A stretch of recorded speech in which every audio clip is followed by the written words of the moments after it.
All right. I I think we're live here, guys. So, all of those crazy things you were saying, you got to stop saying those now. I you still you think got to love it's not live TV, it's live internet, but all right. No Well, delay. No delay. yeah, a little bit of delay, right? Yeah. So for everybody that's out there that's watching this right now, oh no, I think we're good. I think we're live now because I think it just went going. So we had a little bit of a delay there, but I think we're good. And I think we've got people that are dropping in. As you drop in, and I will say this repeatedly throughout the live stream. And for those of you who are watching this as a recording, it's not going to apply to you, but to the extent that you have questions, you've got comments or anything else, or you just want to heckle me, Mark knows that I love hecklers. Mark's a fellow Hoosier from Indiana. Man, we have had some great stories. I tell you what, I thought I had some great basketball stories. Mark Sims' basketball stories make mine look like child's play relative to just like depth of people and the connections and stuff like that you had, which is really cool. Maybe we'll be able to get into some of that. I'm going to be impressed to see how you work that into your presentation today. But if you want to heckle us, feel free to heckle us. I can't say that I will bring your comment on stage. If it's good enough, I will absolutely pull it on because I love a good heckler. But as you're watching and you've got questions that are popping up, please jump those into the comments, and we'd love to pull that up on and answer your questions real time, or certainly to the extent that we can't get to them real time, we'll get to them at the end. As I think most of you guys know, I am Ashley Tyson. I am the OZ Sherpa. I specialize in opportunity zones. I'm an attorney. I've been practicing for 25 years. I sold my law practice so that I could help business owners keep more of what they make, because I was passionate about not letting any more people leave money on the table relative to when they were selling their business.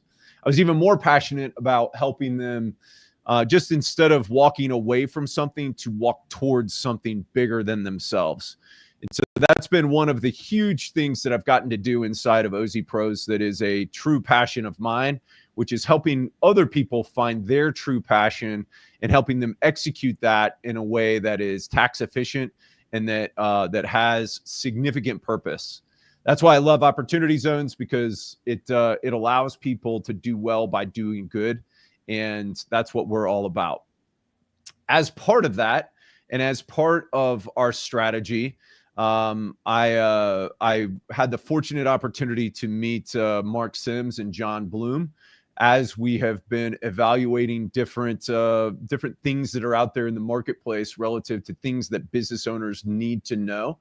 And their insurance product and their insurance process really jumped out at me as something that savvy entrepreneurs who are looking to save money on taxes, and once again, to be able to leverage that to do well by doing good, as something that folks needed to know about.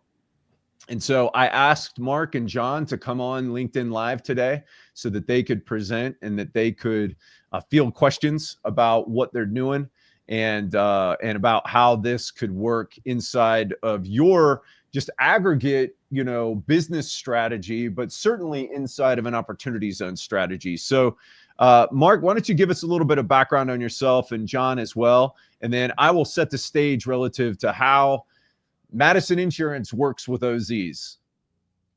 Great, Ashley. Thank you. It's great to be on with you today. We can save those better stories for later if you'd like. That just means I've been around a long time.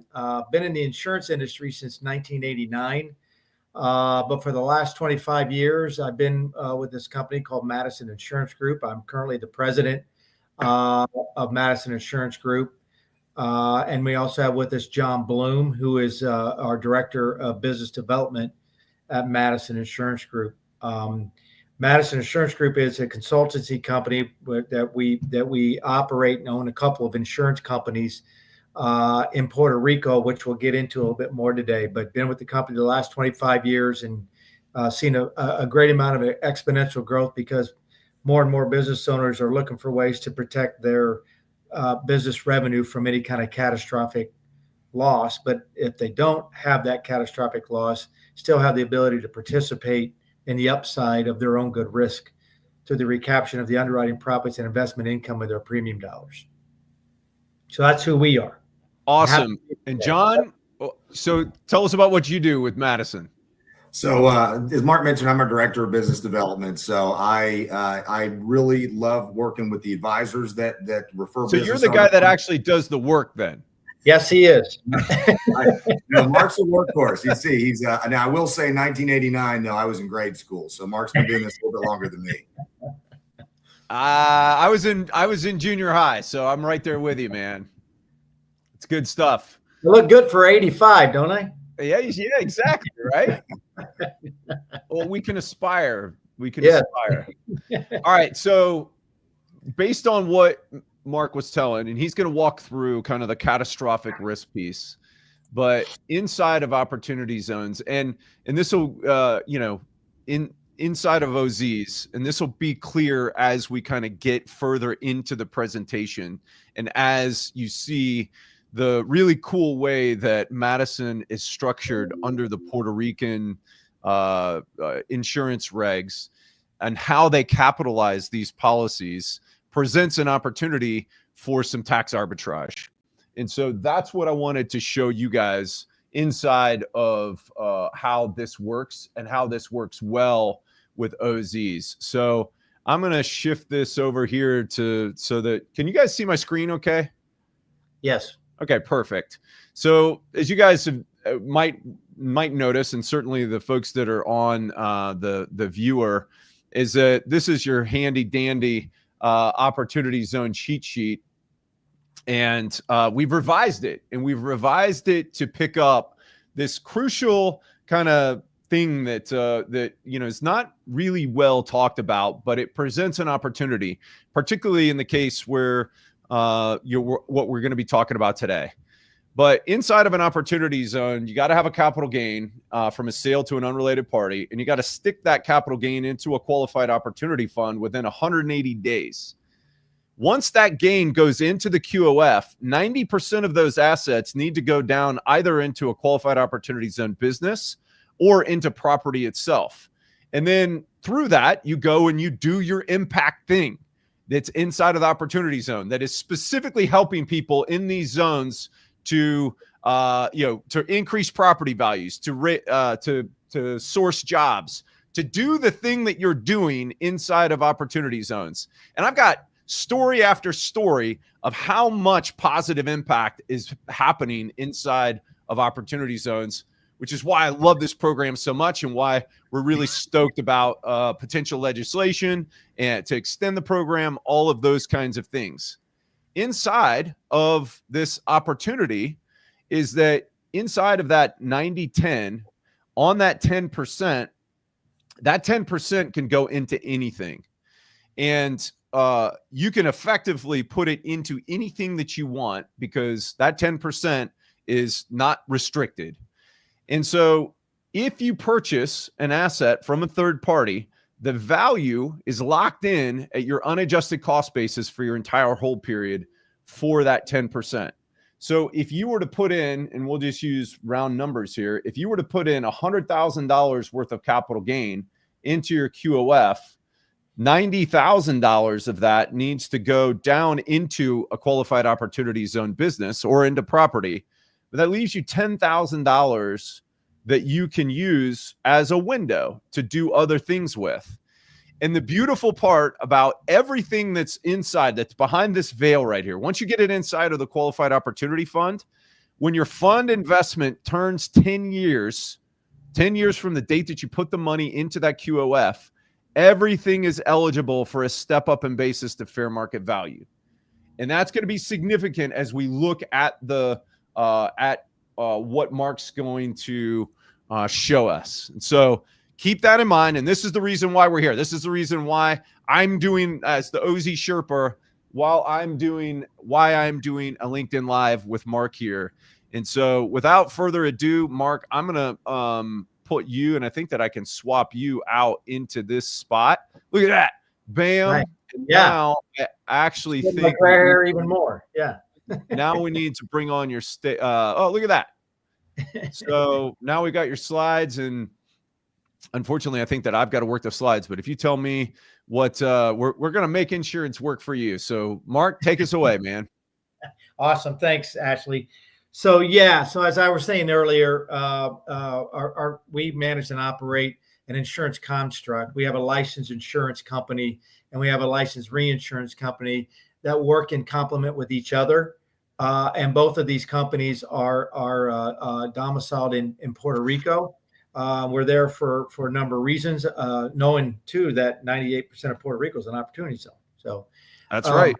But our insurance construct allows for any business to purchase or insure against and purchase policies from our insurance carrier that will cover what are called enterprise risk policies.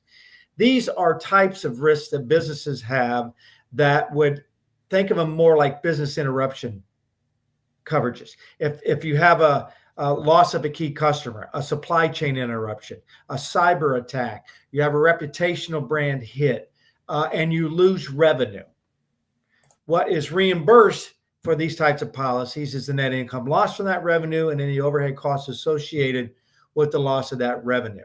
Now, a lot of these policies that our insurance carrier will issue, most business commercial carriers don't offer, but some do offer these types of policies. So why would you buy them or buy these types of policies from our carrier as opposed to some other insurance carrier? Well, think about for a moment how insurance companies make money. All insurance companies, they collect their premiums from their insureds. They allocate some of those premium dollars to their overhead costs, right? They got operational expenses. They got to sponsor the NBA. They got big buildings in downtown Manhattan, right? And then they allocate some of those premium dollars to claims, right? And insurance companies are going to mitigate against losses of claims by everybody goes through an underwriting process. So you got to be of good risk, right? If your house is on fire, you can't call State Farm and say, hey, I need a homeowner's policy, right? Insurance companies don't buy risk. They take on good risk through underwriting. And then after they underwrite you of these, whatever policy, I don't care what kind of policy it is, what's going to trigger the loss or the ability to reimburse a claim is the language in the policy itself, right? When do we as consumers read our insurance policies? Typically when we have a claim, and not until then. In most cases, that's when we find out what's not covered, right? So policy language. So insurance companies take you through underwriting. They're going to determine what is a bona fide and binding claim according to the language that's written. Then they have limits of how much they'll insure. After insurance companies take in their premiums, they pay their overhead costs and they pay their claims. Whatever's left over at the end of the year is underwriting profit. And all insurance companies take that underwriting profit and they invest it. They give it to Goldman Sachs, Morgan Stanley, whoever. Investment income. That's how insurance companies make their money. They mitigate against risk, maximize their investment income on their underwriting profit. Now, some of these enterprise risk coverages, they fall into a category of what is considered to be low probability to occur. But if they did occur, or if you did have a claim, typically those are financially severe. It's going to interrupt cash flow. It's going to interrupt revenue. All right. That's what can be reimbursed. Now, most business owners don't buy them because they are low probability to occur and they're really expensive to buy. All right. So most business owners, because of those two reasons, the low probability to occur and expensive to buy, insure through what I call the hope and pray method, right? Let's hope and pray these things never happen. Because if they do, again, it's coming out of their cash flow. Now, why would you buy them through us? Well, if you bought these policies through a commercial carrier and you did this for a number of years, you're transferring that risk to a third-party carrier. That is defined as a necessary and ordinary business expense under IRS Code Section 162, a tax-deductible expense. But if you did this year after year, as you're a business owner, you're buying these coverages, and you do this for 5 years or several years or however long, and you no longer want, a business owner no longer wants to renew those coverages. They sell their business, or they just no longer don't want them anymore. And the business owner never used it, or very rarely used it. They can't pick up the phone and call that commercial carrier and say, hey, all that underwriting profit and investment income you earned on my premium dollars, I no longer want the coverages. Will you please send that back to me? Right? They don't do that. They keep that for their shareholders. That's in essence what happens in this program. Business still gets to transfer that risk to a third-party carrier that meets the common notions of insurance, and therefore that's a tax-deductible expense.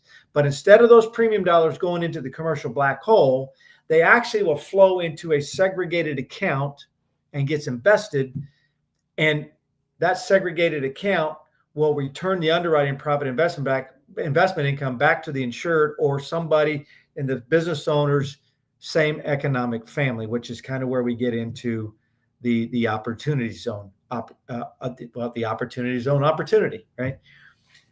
So how this works and how we determine what of these coverages and that a business is eligible to buy in our insurance company construct, and what the premiums would be is we take the business through an underwriting process, just like any insurance company.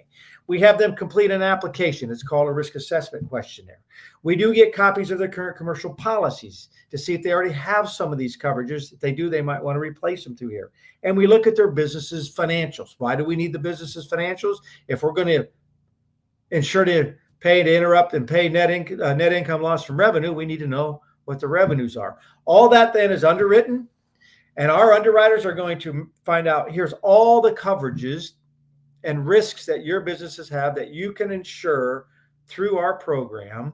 And here's the policy limits for each one, and here's the premiums. So we want to show the business, here's all the risk you have and that you can insure in this program, and here's the premiums for each one. And we allow the business owner to directly procure, pick from those what coverages and premiums they want based upon how much they want to allocate or budget towards this program. Once they do that, once they pick the coverages, how does this work? All right, you can advance the slides. Ashley. All right, I'm on it. Look at that. Next one. You want the next one after that? Yep. All right, stop there. These are the most commonly selected coverages that our clients are insuring in our program. This is what I consider to be the, quote, top 10, right? Loss of key talent. All right. This is not to be confused with Key Man Insurance. Key Man Insurance is usually funded. That's when I got a really large, expensive life insurance policy on myself, right? Or actually, it's on you because you're the key man, and that's when you got to worry about hitmen, right? Like your shareholders putting out hitmen on you, right? But the only way that a key man policy would pay out is if the hitman is successful. That's right. It knocks me off.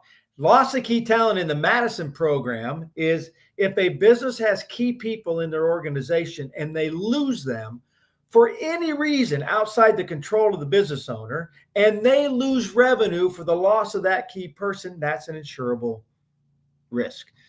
Loss of key customer. Now, one thing, and this is actually some insurance that you need to underwrite. Could you insure if, like, what about if you lose a partner? Right. Yeah. And they're like crucial. So I had this exact issue happen for a client. So that's another one that you need to make sure that's in there. And I mean, it has been really expensive. Yeah. To my point. Yeah. That's the issue. It loss of key customer, a key contract. You have a key customer, you lose for the loss of these policies have to be fortuitous, out of your control. Right.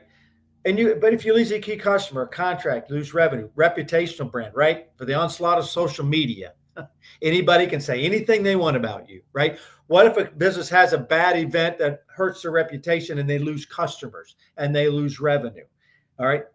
That's insurable. Cyber risk, cyber liability, ransomware, data breach, right? Administrator. Now, some of these policies are direct reimbursement policies like administrative or regulatory actions. If a business gets audited or investigated by any federal, state, or local agency, they got to pay somebody like an attorney or a CPA to help in that investigation. Those costs can be reimbursed. Same thing with defense costs and legal expense, right? Anybody can sue anyone for anything for any amount of money. The most expensive part about the lawsuit is the cost to defend. That can be reimbursed. Supply chain interruption, on and on.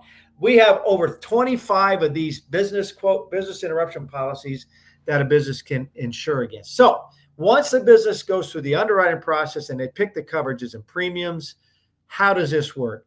Can you go to the schematic slide, Ashley? Absolutely. Not going. that one. Not that one. Not that one. That one. There we go.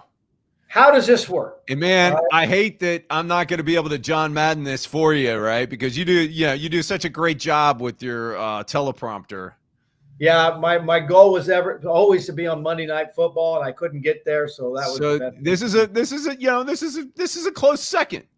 This is a very close second. Yep. Audience may is rivals Monday Night Football, right? Yes, it does. I tell you what, we got people on the edge of their seats right now. They're standing up on their tippy toes, wondering exactly what you're going to diagram for us here. I'm going to John Gruden it the best way I can. Yeah, it's better than when Dennis Miller was doing it. So you at least beat that one.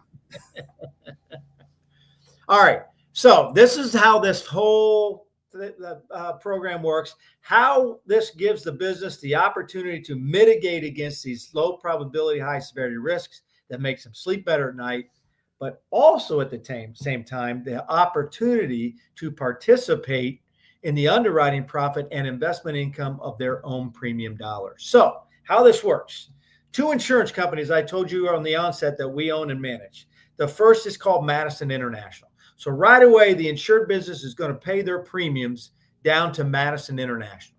Madison International is a licensed insurance carrier, licensed and regulated by the Puerto Rico Department of Insurance. All right. Madison International is going to issue those policies back to the insured business, just like any insurance company, right? Madison International writes the policies, they bind the risk.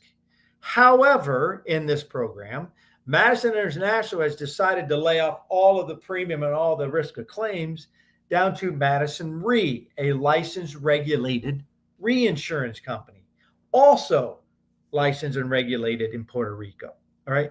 Why we're in Puerto Rico is because the statutes and laws of how Madison Re operates. Madison Re is organized as what is called a protected cell reinsurance company. And what that means is Madison Re has inside of its reinsurance company 2,000 separate accounts, what Puerto Rico's Office of Commissioner of Insurance calls segregated asset plans, or SAP accounts. Why does this reinsurance company have 2,000 of these segregated accounts inside their reinsurance company? It's because they're going to link back. Those SAP accounts are like funding vehicles. They're not companies. They're not entities. They don't have separate financials. They don't issue policies. They don't pay claims. They don't contract with third parties. They don't file a separate tax return. Think of them as funding accounts for the reinsurance company. The reinsurance company uses a segregated account to link back the policies and premiums that the insured paid to buy those policies to Madison International. Now, so basically what's happening is that you're figuring out what the amount is that, you've got as far as insurance goes, right? And you got that premium amount. And then that premium you pay over to Madison International. So let's say that it's $100,000. So you pay the $100,000 a year of premium over into Madison International. And then, so 50% of that gets split in the first, is it 60-40 or is it 50-50? No, it's 60-40. 60% of that premium goes into the linked account right away.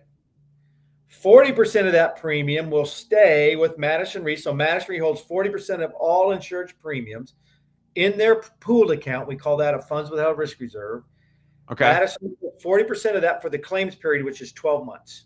Okay. So we got 12 months. I think that's a relevant piece. So we got 12 months. It's a 60-40 split for 12 months. And then during that 12 months, what happens if there's a claim?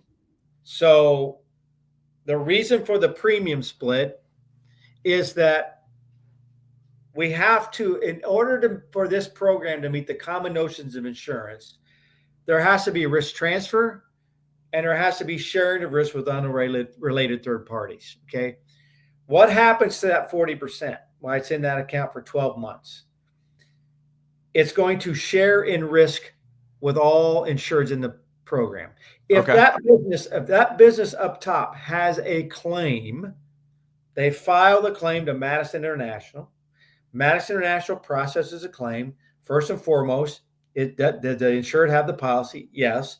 Then they're going to take the claim information and backdrop it against, remember that policy language I talked about? They're going to make sure that claim meets the definition of a valid and binding claim according to the policy language. Let's say that it does. Madison International then determines what was the amount of the claim. If it's a direct reimbursement claim for like legal expenses, that's easy. But if it's loss of revenue, the claims adjuster adjudicator's got to get with the business, say, show us proof that you lost the revenue. So let's say that the claim amount got approved, right? Madison International has to reimburse the business for the claim. But remember, they transferred or ceded it all off down to Madison Re. So now Madison Re has to send the funds for that claim. Let's just say this is this business owner's claim up here up top. This is how that claim gets funded. 50% of that claim is going to be funded out of that linked account of where the business's policies and premiums were linked to. So 50% of that claim from that business will be funded out of their own linked account. The other 50% is going to be funded by the reinsurance company's pooled account or their funds withheld risk reserve account, which is everybody's 40% premium held. For that 12-month period, participates in a pro rata share of 50% of all of Madison Re's claims for that 12-month period. Okay, so if you have a claim then, so let's say that $100,000 gets you $1 million worth of liability coverage, then, and you have $1 million claim and you file that claim, then conceivably you could get that full $1 million paid out to you. And then it would basically be $500,000 that'd be coming out of your account, correct? Or out of the insured business's account. And then $500,000 would be, so how would that work? Would the full $1 million be split 50-50 or would it come all out of the funds withheld? No, it's split 50-50. Okay. So 500,000 will come out of the linked account. The other 500,000 will come out of the Madison Re's core account, which is everybody's 40% participating on a pro rata share of their 40% held. Okay. All right. Yep. Now, why the 60-40, 50-50? Well, that meets all the guidelines for proper risk sharing, and therefore that helps us meet the common notions of insurance, of risk transfer, and the sharing of risk. All right. I think that that's a great time for me to pull on this comment. Right. Jake's asking, he says, thanks for the great info. Yeah, appreciate that, Jake. Appreciate you watching. How do your enterprise risk strategies hold up under IRS scrutiny? And what safeguards do you build in to ensure compliance? And I think that teed it up right there, baby. Right.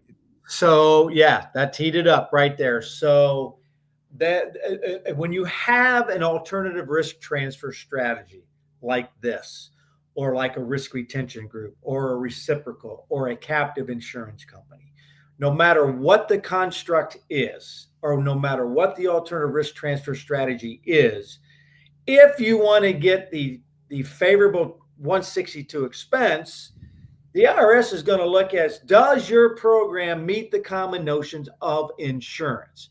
I've already mentioned two of them, the transfer of risk and the sharing of risk with unrelated third parties. The other two is, how were your premiums determined? And who determined those premiums? Madison International uses underwriters and outside independent actuarial firms that use generally accepted, that are licensed. They're actually actuaries that use general methodologies and principles.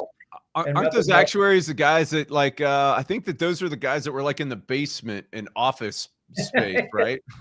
Look, one of the guys had a red stapler. Yeah, actuaries, I don't understand actuarial work. It's black magic to me, but it works. They know how to crunch numbers. They have all kinds of data, and they're assessing the risk and the It price. works so well that it's actually scary because they can tell you when you're going to die.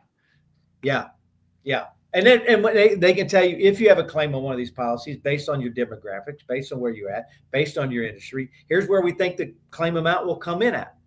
You know, it's pretty fascinating to see actuarial studies done. So that's the common notion. You can't just one of the speaking of the IRS, they have a certain type of alternative risk strategy in their crosshairs called 831B micro captives. And they've taken a number of these to tax court and have won a number of them. And in one of the cases, the actuarial quote consultant for the captive insurance company was on the witness stand, and the IRS cross-examined and said, "How were these premiums determined?" And he said, "I took a wild ass guess." So those are the kind He of said that on the stand. yeah. Oh, man. Yeah, you can. I forget what case it was, but it's on there. That's the kind of abuse that the IRS looks for. Okay, yeah. And this is not that, right? There's not that. The other common notion of insurance is general business purpose, right?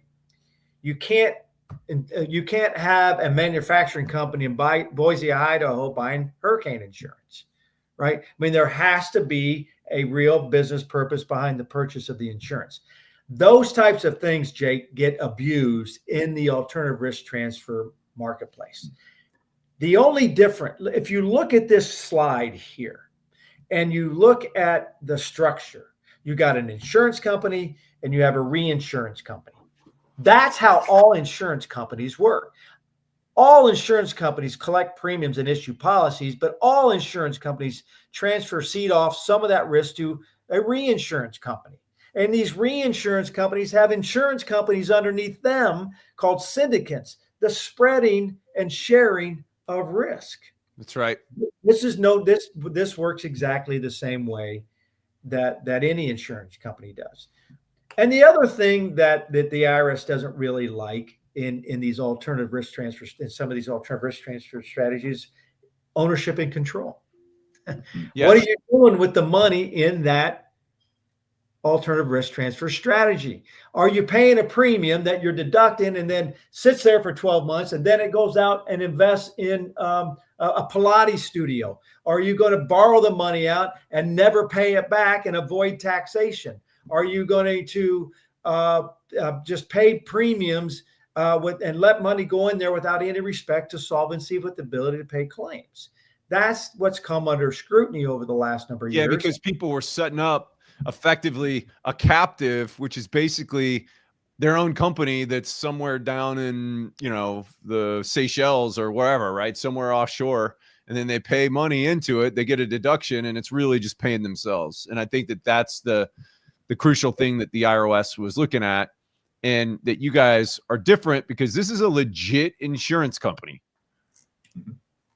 Yeah, and some of the things that the term they like to use is circular or cycle flow of funds. Yep. Right.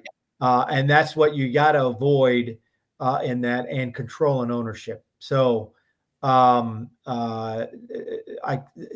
hope that answered your question, Jake.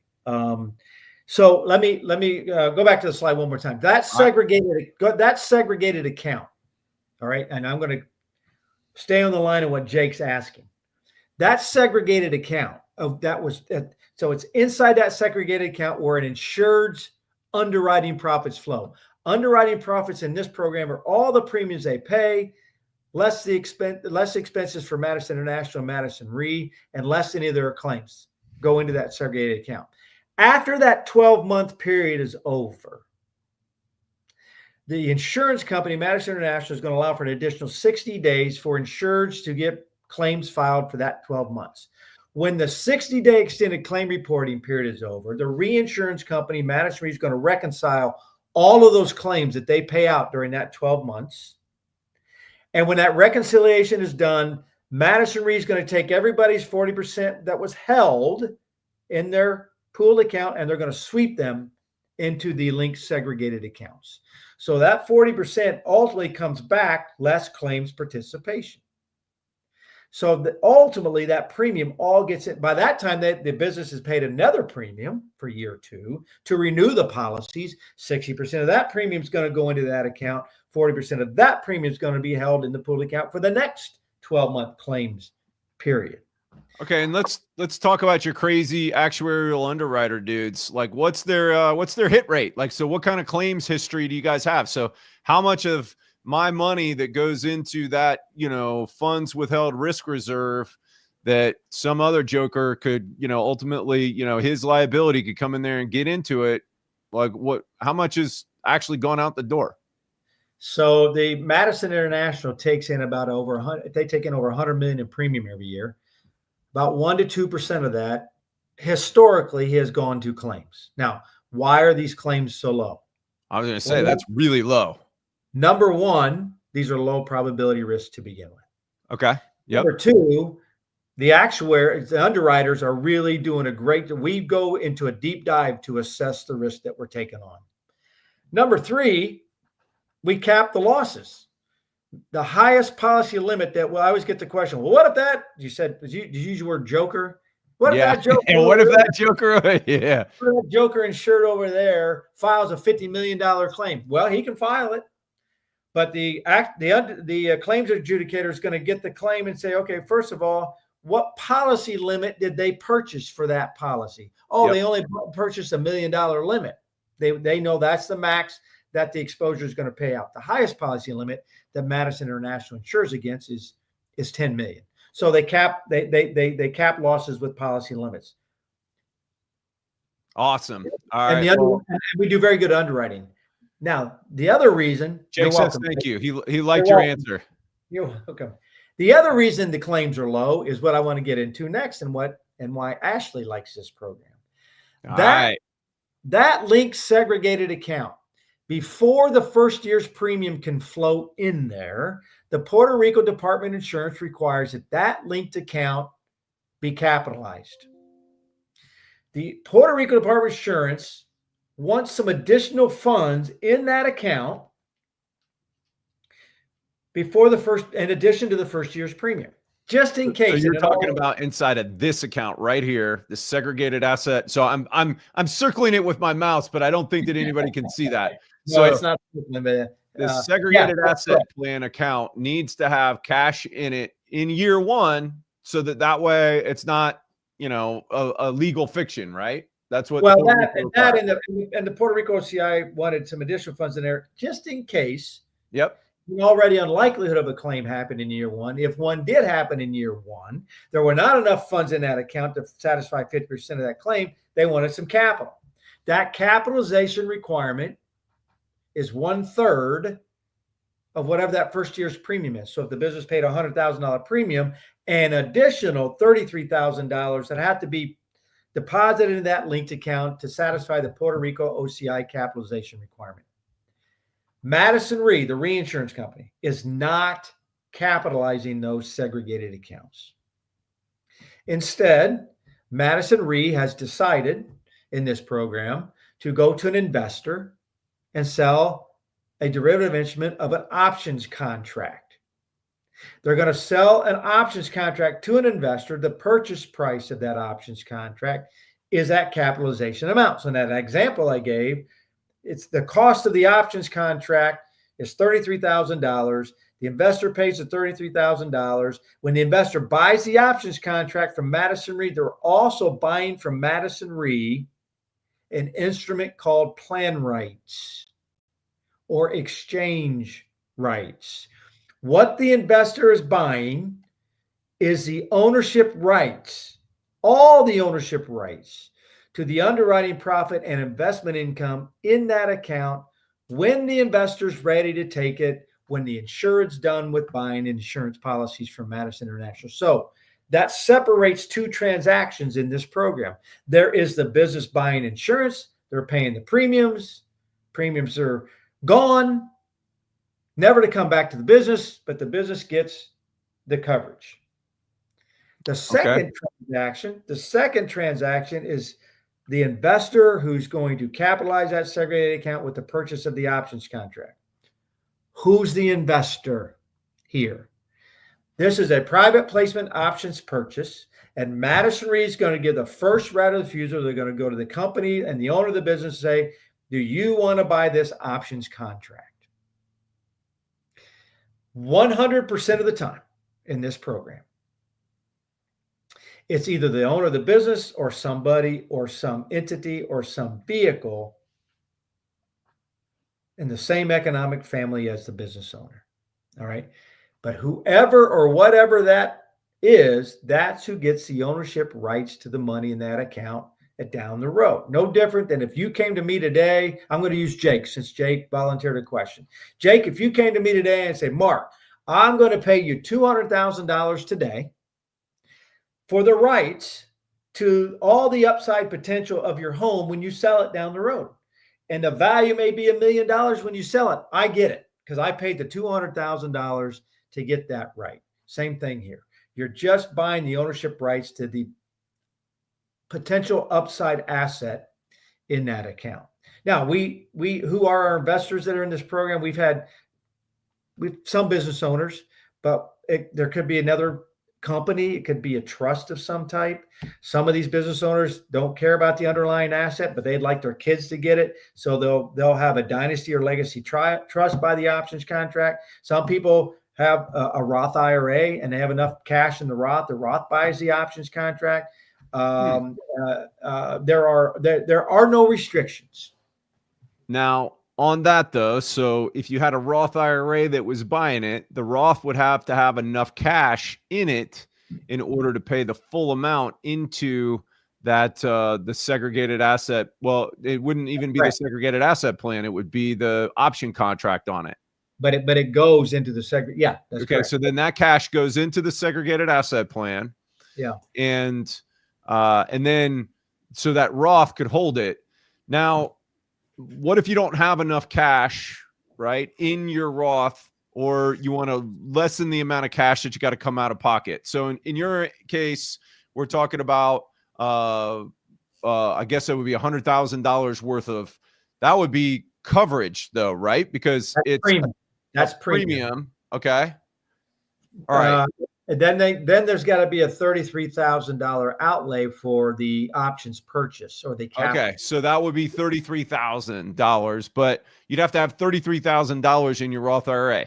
So what if you don't have $33,000 in your Roth IRA, and you want to minimize your cash outlay?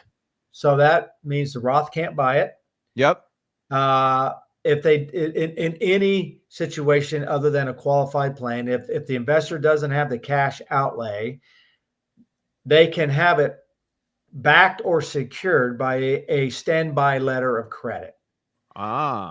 So they would pay a finance company. We have a finance company that will provide the standby letter of credit. They will pay them a 2.5% fee for the finance company to back the capital.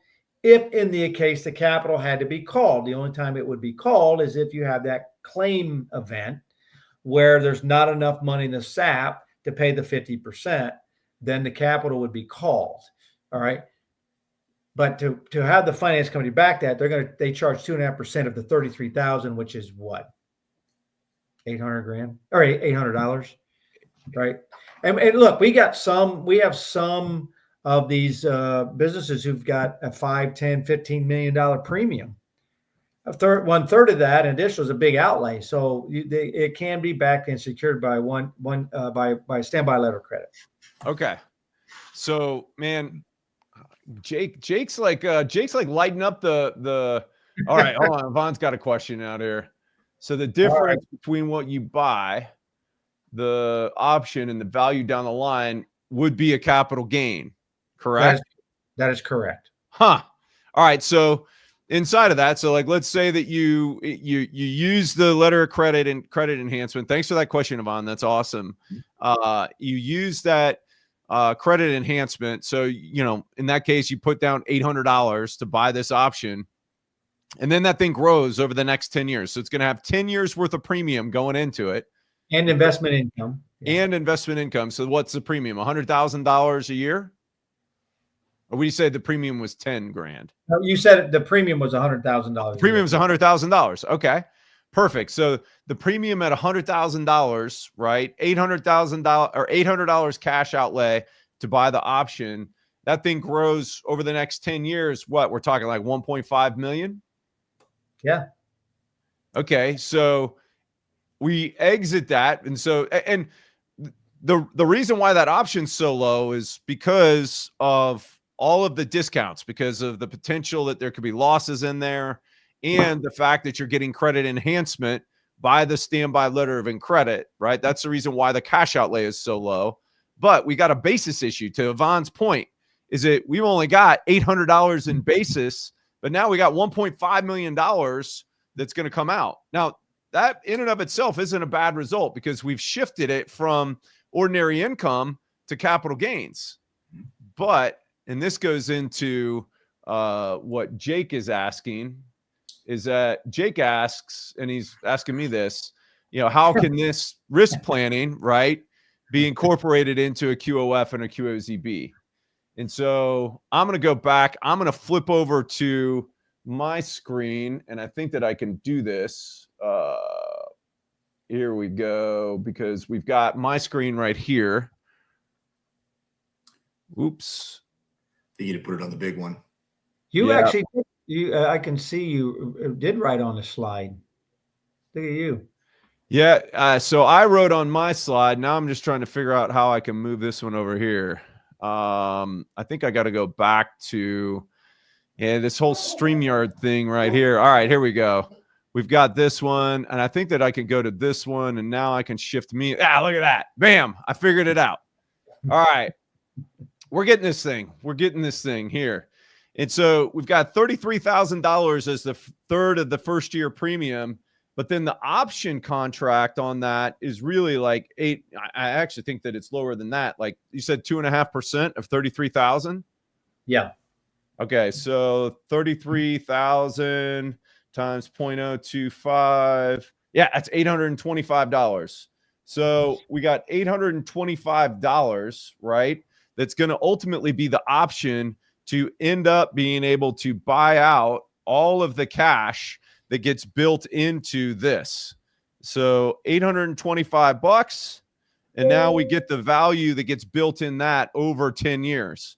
So we're going to go back to our handy dandy modified opportunity zone cheat sheet, and we're going to use the 10% opportunity to solve the problem of that high appreciation, low basis, right?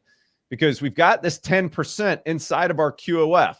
So Joe Taxpayer, who's got $100,000 capital gain, has now got 10K that he's got to be able to play with. So as long as it's under $10,000, which $825 is definitely that, we can use this 10% window to purchase the Madison Plan Right option. And then, right, so this is the magic sauce, is we take our $825 here and we buy the Plan Right option here that is this account that's filling up with cash year over year. So Joe Taxpayer's got this business, whether it's a C Corp or an S Corp or an LLC, that's making cash. And it's got these different things that are going to potentially be insured items that they want to take care of. So low probability, high dollar amount. So they get the $100,000, right? So maybe that's $1 million worth of coverage that they get. And it's going to cost them $100,000 of premium per year.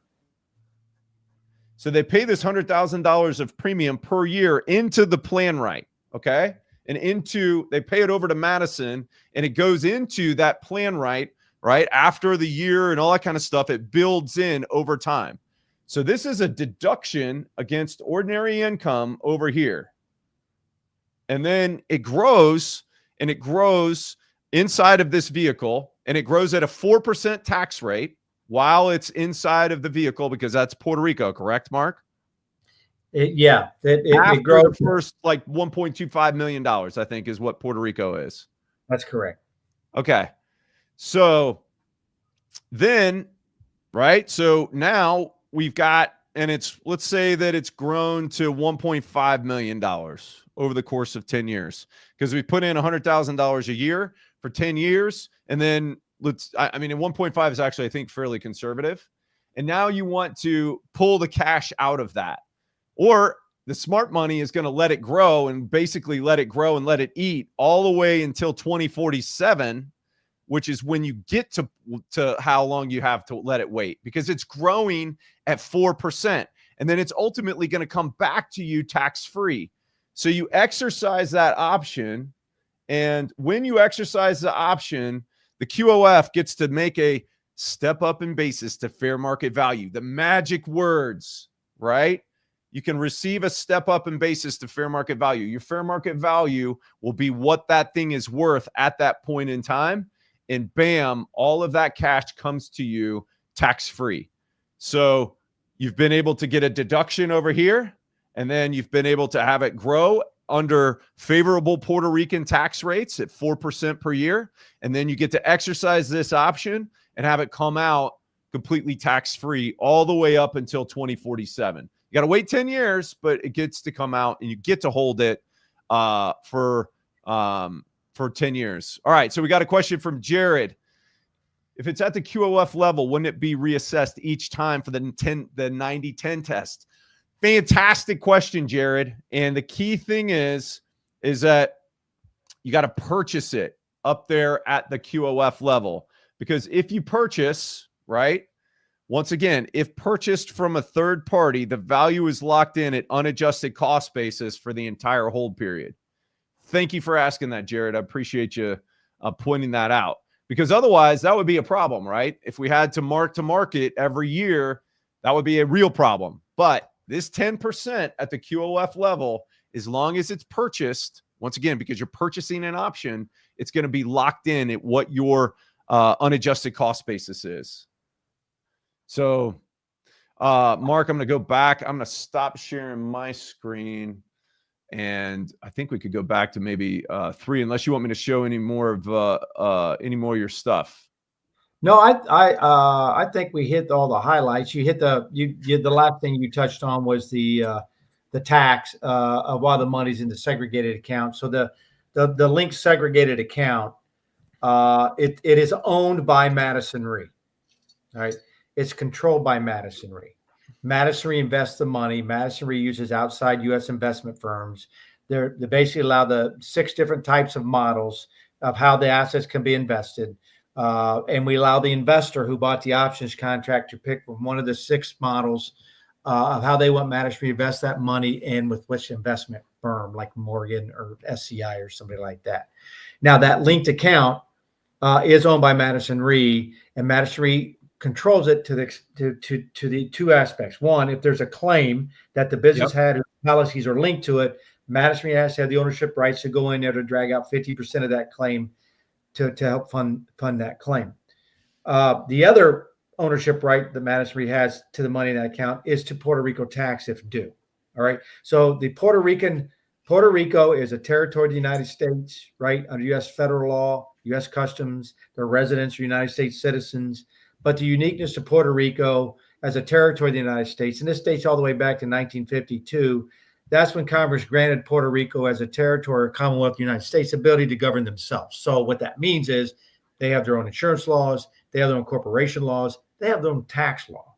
All right. So the IRS doesn't govern over there.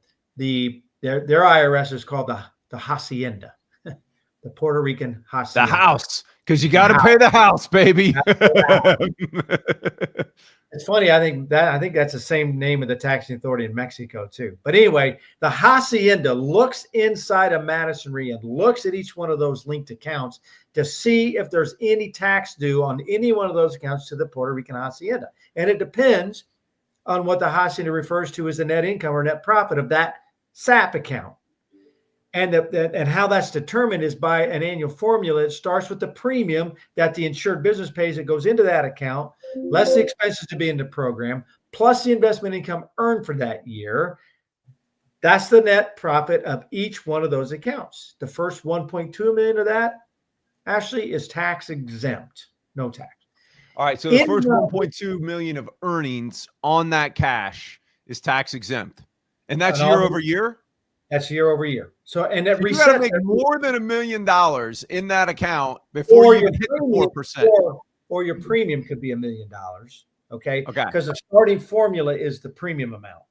Okay, so the premium that's going in, so it's basically going to get taxed at, like, if you're putting $1 million into that, let's say you're putting $2 million into it, then the remaining 750,000 is going to get taxed at 4%. Plus tax plus investment income. Yeah. Okay. Yeah. Okay. But that's on a year over year basis relative to dollars that are coming into it, not the value of the account, correct? That's correct. Premium. Awesome.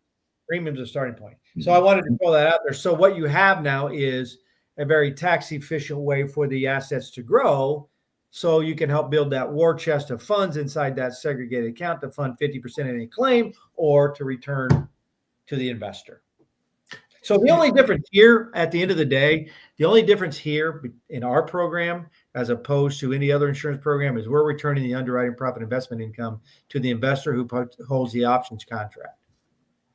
Yeah, I think that's the key piece. And I got to hand it to you guys relative to how you did that. And, they basically needed to structure their company because they have to capitalize it somehow.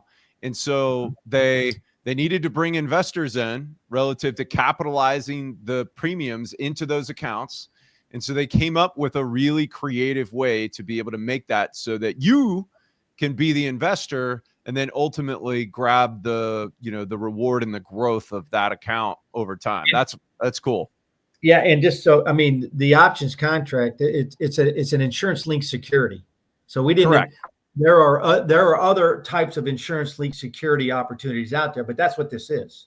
Yeah, and here's the thing: is that the reason why this works with opportunity zone funds is because of that 10%. Now, if that was, if you were holding that at your QOZB level, that option contract would be considered non-qualified financial property. That would be a problem. Okay. But because it's at the 10% level inside of the QOF, you can put that into whatever you want. And that's the reason why we can buy that option contract at that 10% amount. And Jared, so a couple of things as well is that you're buying the option on that for the future value, Mark, because you don't have to pay for that year over year, correct? It's a one-time purchase on that option contract, correct? Correct. Now, if you use the letter of credit relative to, to enhancing it, so you reduce your cash amount, you still have to be at risk on the letter of credit, correct? That's correct. Yeah, because otherwise it would be a fictitious transaction. So that's how they deal with the at-risk issue associated with that. So you're really putting $333,000, or you're putting the 33% in. In this case, it'd be $33,000, but you're getting somebody to effectively loan that to you in the form of a letter of credit. And so it's legit going in there, or it's there for purposes of being able to make sure that there's liquidity in the account. But this is just a creative way to finance it, which thus allows you to be able to, with a fairly minimal cash outlay, to be able to build lots of value in that linked account. All right. Any final thoughts, Mark, John? Yeah, I'd say if you don't mind me teasing a little bit. Obviously Ashley is the guru here. So this can be anybody that's a business owner that's inside of one of these opportunity zone investments can theoretically do this in the structure that Ashley said. We're actually looking at some ways of protecting the investment itself, whether it be the real estate investment or the business that's inside the opportunity zone, in a way that would further enhance it, and every single one of those investors would be able to benefit. So to be determined, we're working on the compliance and structuring around it, but we might have another angle to look at this pretty soon. All right, I love it because you guys, I'm a huge fan of insurance, so I love. And I don't know, some people don't like it. I love whole life insurance. I think it's a fantastic wealth building vehicle. I am a big fan of allocating and reallocating risk to the extent that I can do that, and really becoming a student of that. And if you've got any substantial wealth This is one of the things that you need to learn. And so I've loved geeking out with you, John, and Mark, relative to kind of how you process and evaluate risk and how you can come up with creative solutions in order to be able to shift that risk and at the same time be able to come up with tax savings. And that's what this presentation has been all about. It's about utilizing. So for folks that already have Opportunity Zone funds or that are going to be setting up Opportunity Zone funds to do well by doing good, to take advantage of that legislative incentive program, to then couple that up with some really cool insurance product in order to be able to use the two interconnected in order to be able to really maximize your tax savings. Now, do you have to have an Opportunity Zone fund? Absolutely not. You could use Madison Insurance if you just have a business and you want to utilize their stuff. It's just that the Opportunity Zone piece, to the extent that you have one, just juices the tax savings on the back end. There's other creative ways that you can do that, like with a Roth or a trust, like Mark was talking about. But we wanted to present this out there to specifically our folks that are interested in Opportunity Zones as another possible way that they can utilize this in their the tax toolbox that they got. It's another very, very useful tool. So I've got one final comment to show. If you go there, right, we got a free 15-minute consultation that would love to talk with you if you got further questions. We got lots of information there as well. We've also got connections, and we can plug you in with Mark and John. I also put their drop their LinkedIn profiles into the chat. And we are at time, guys. Mark, John, thank you guys for being here today. Thank you for your presentation. And if you guys out there listening or watching this on a replay, reach out to us so that we can help you guys do well by doing good, save some taxes along the way. Cheers. Hey, thanks for having us. Thanks for having us. Yes, sir. Enjoyed it.